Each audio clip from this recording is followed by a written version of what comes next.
Good evening, everybody, and thank you for allowing me to present about my study on online learning communities, building a community of learners.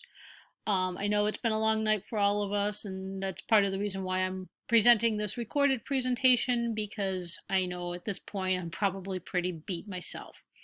Anyway, before I get into the coding exercise, I want to run through a few things with you just to give you some context about what I'm doing, what I'm looking for, some things that you'll need to know as you're doing the coding exercise tonight. So let's just get started and we'll go from there. Just a quick overview. The purpose of my study is to consider ways in which online college instructors interact with students to understand how technology helps foster a community of learners.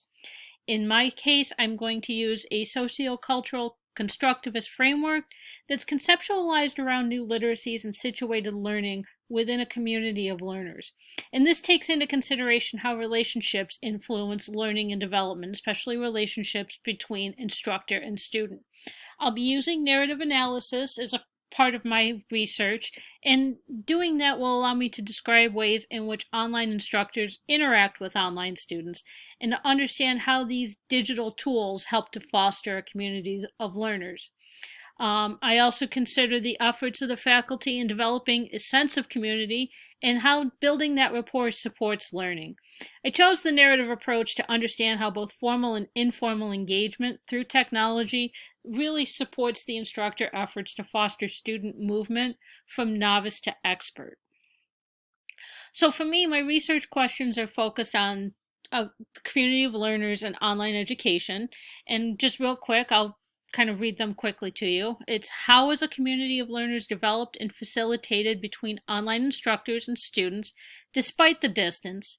In what ways do online education practitioners use digital tools to interact in a way that builds a community of practice to foster safe learning spaces and encourage dialogue and camaraderie both in and out of the virtual classroom? And then finally, how do the digital tools positively and negatively impact relationships between online students and faculty? So one of the big things that I'm using is situated learning theory. And situated learning theory is an approach that allows us to consider how an individual gains competence, faculties, and proficiency through legitimate peripheral participation within a community of practice.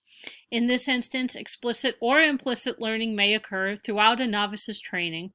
And just to give you a quick example of what that would look like, it could be using Levin Wenger's examples. It could be a tailor learning a craft through specific tasks. That's explicit. Or a midwife who gains knowledge and expertise through her daily life experiences. Those are implicit learning techniques. So learning viewed through a situated learning theory lens is considered embodied in authentic activity and embedded in culture and context. The master role could vary with different communities of practice, and an apprentice's move towards master helps that person to identify their own particular experiences and develop an identity as it relates to the community of practice. And then ideally, a give and take mechanism between student and teacher develops, one that allows for engagement, negotiation, and social interaction that fosters learning for both. Just a few other details. Collaborative work that results from the incorporation of socially meaningful activities and considers the application of new literacies are required for learning, and that leads to the development of the community of practice.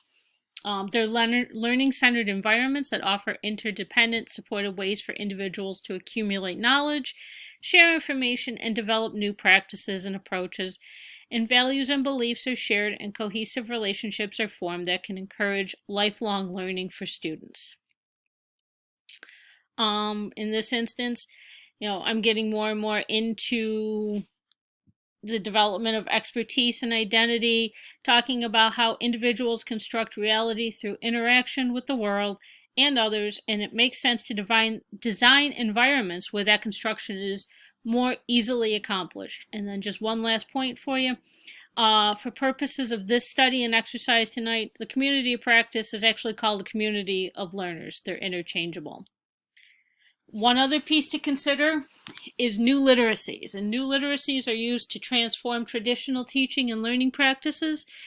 And these are contemporary changes that have already influenced social practices in everyday life. These efforts seek to move away from a school-centric education to one that incorporates contemporary communication with emphasis on operating as both consumers and producers. Existing research does emphasize multiple media and sign systems to communicate meaning and to really help foster that community of practice and participant identities. Members of a society tend to feel valued and socially connected in situations when textual and visual representation, language and communication, and audience understanding are supported. And really, new literacies can be incorporated into a classroom, particularly when attention is given to social practices that are mediated through conversation and not controlled by teachers and policymakers. So just real quick, time check. Talking about an overview here from 9 to 9:10 p.m. We're going to spend the next 20 minutes or so doing the coding exercises, and then we'll come back together. We'll break out into two groups, and we'll come back together and talk about what you see, what you figure, what you determine, any new codes you may have come up with. Just one caveat, guys, this is all new to me. It's a records review, which is something that I have not done. So I'm flexible. I've come up with the codes, initial codes that I want to consider. The data that I'm looking at right now is actually something that I put together myself for a course that I taught not too long ago. And the reason I'm using that is so I can kind of test and experiment before I get into the actual details of what I'm researching and who I'm speaking with. So the records review for me is, like I said, it's brand new. So any suggestions, any thoughts, any concerns that you have, please do let me know. I appreciate all of your help tonight. And I will be bouncing around. All of this will be posted for you to consider and review and access as you need to as we're completing the exercise. So let me know if you have any questions. Thank you.